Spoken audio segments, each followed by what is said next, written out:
So in this video, I'll be playing part of an interview with Raphael Lataster. Well, I don't know if it's so much an interview. It really turns out to be a platform for Lataster to just claim whatever he wants, completely unchallenged. The interviewer obviously agrees with absolutely anything and everything that comes out of Lataster's mouth, and so he lets him say it in a completely unchallenged way. He absolutely agrees with every single thing. And Lataster is extremely wrong. He is so mistaken on so many issues. And I'm not even talking about, I don't know, theological minutiae like debating the hypostatic union or something like that. That's kind of ethereal. I'm talking about things that I've been able to disprove by quotations and citations right from the Bible, one after the other, after the other, after the other. So Lataster's, one of his big claims is that, for instance, in this case, he'll focus a bit on Paul. Okay, so he says Paul did not know a historical Jesus. He knew a celestial Jesus. Well, of course, by the time Paul got interested in Christianity, after persecuting Christians, Jesus was already dead, resurrected, and ascended. So no, Paul did not know a historical Jesus personally, but he premises his teachings on the real historical person, Jesus. He makes that clear over and over and over and over again. He tells us over and over again, he gives us a timeline. He talks about Jesus' birth, born of a woman here on earth, the location of his birth. He talks about how he was persecuted under Pontius Pilate. I mean, these are timeline issues. He locates him on earth and he gives us a timeline. He tells us various details about his life. And then Lataster talks about how Paul always claimed to get his information about Jesus directly from God exclusively. That is also not the case. Paul tells us time and time again that he met with other believers, that he met with the apostles, and that he spent time discussing with them and learning things from them.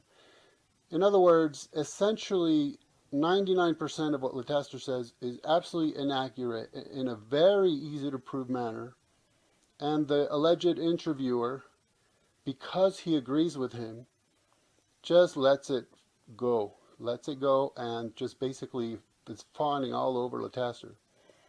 So in the info section, you'll find an article I wrote that lays out my evidence in extremely black and white, clear and easy to read, quotations and citations from the Bible, and you'll see just how wrong Lataster is on so many issues, things he merely asserts. I had posted a link to that article on a Facebook page, and Lataster commented on it. And after a little bit of back and forth, wouldn't you know it, our comments disappeared from Facebook. But see, the entire time, after I would post and he would post, I would copy those comments and paste them into a document. So I have the whole discussion after all, and I ended up posting it on my site. So I'll leave a link to that. There Was No Jesus, There Is No God author Raphael Lataster is #1 in religious philosophy and #2 in 80 books on Amazon behind Richard Dawkins.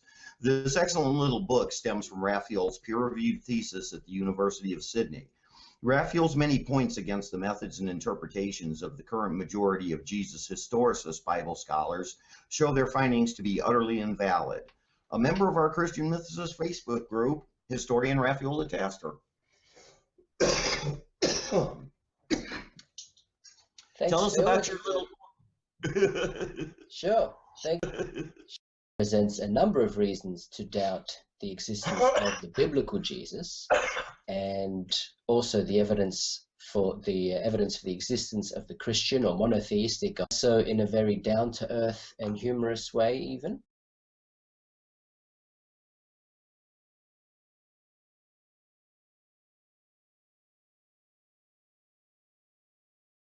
the epistles of Paul, despite the fact that they say virtually nothing about a historical Jesus.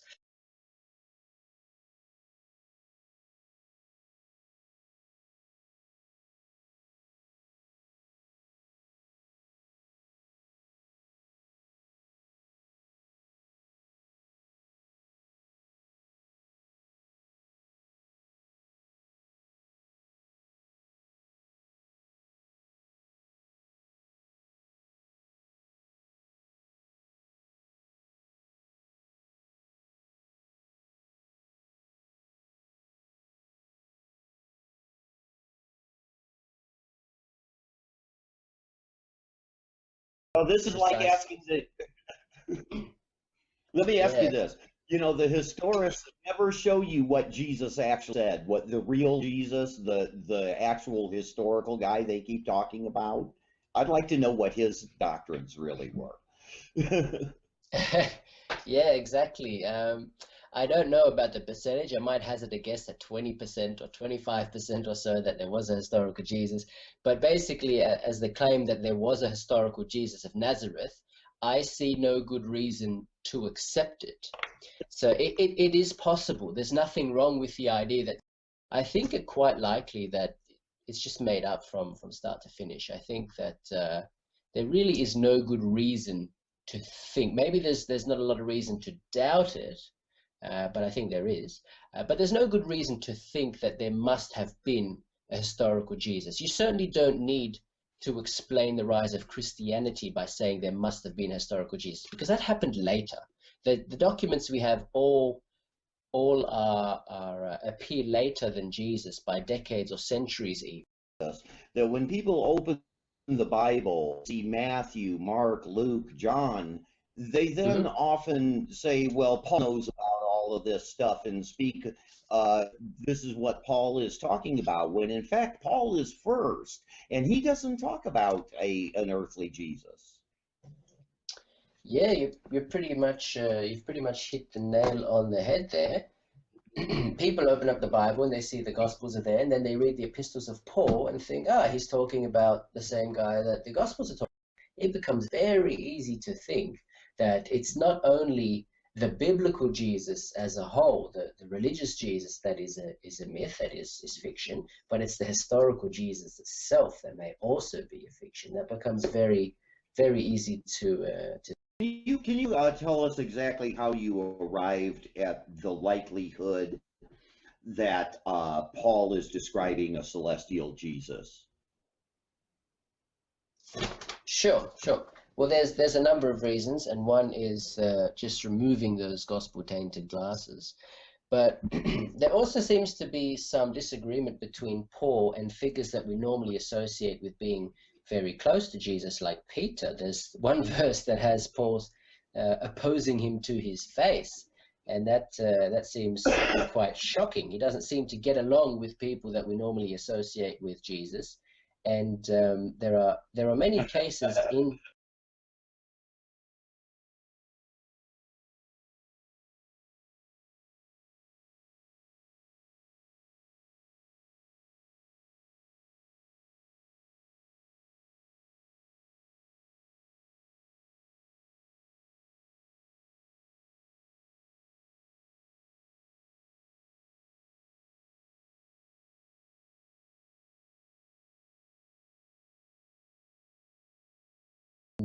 there are many cases in Paul's epistles and related epistles that also seem to indicate that Jesus is indeed a heavenly character.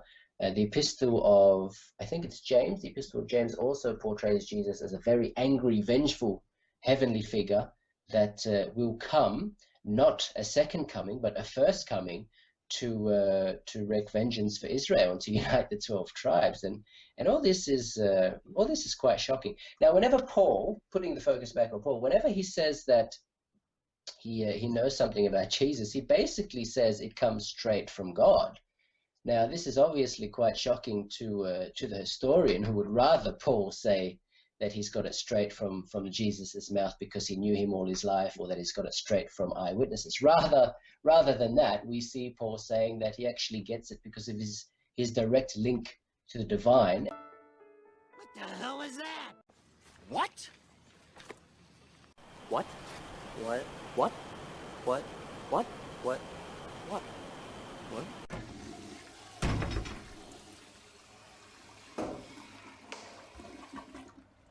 I'm a little concerned right now about your salvation and stuff. What the hell is that?